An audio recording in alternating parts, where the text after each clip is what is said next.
पालकमंत्री आणि राणे कुटुंबीय अदृश्य शक्ती आमच्या विरोधात काम करते अशा प्रकारचं सांगतात. ती अदृश्य शक्ती कोण, त्याचं नाव काय, हे हिंमत असेल तर त्यांनी जाहीर करून दाखवावं.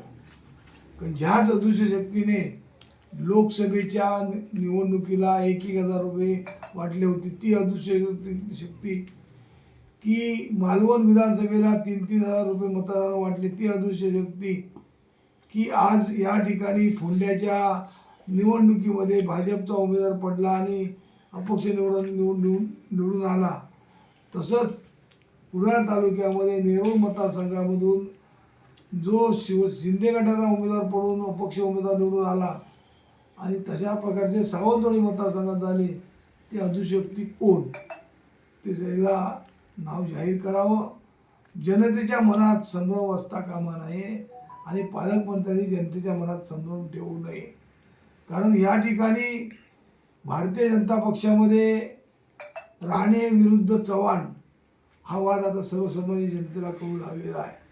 कारण चव्हाणांनी अनेक वेळा राणेंना जे काय टोकायचे ते नावानिशी टोकून बोललेले आहे.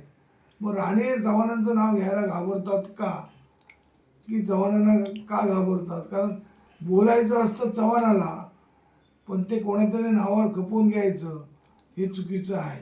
कारण चव्हाणांना तुम्ही जे बोलताय ते जनतेला कळतं आहे, कार्यकर्त्यांना कळतं आहे. इथे जर तुम्हाला राणे करायचं असेल तर ते राणे होणार नाही आहेत. जे शिवसेनेचे आज या ठिकाणी लोकशाहीचा गळा घोटण्याचं काम या कणकवली मतदारसंघात खऱ्या अर्थाने पालकमंत्र्यांनी केलेलं आहे. विरोधी पक्षाचे उमेदवार विकत घेणे आणि त्यांना मोठे आमिष दाखवणे, मग ते 15 लाखापासून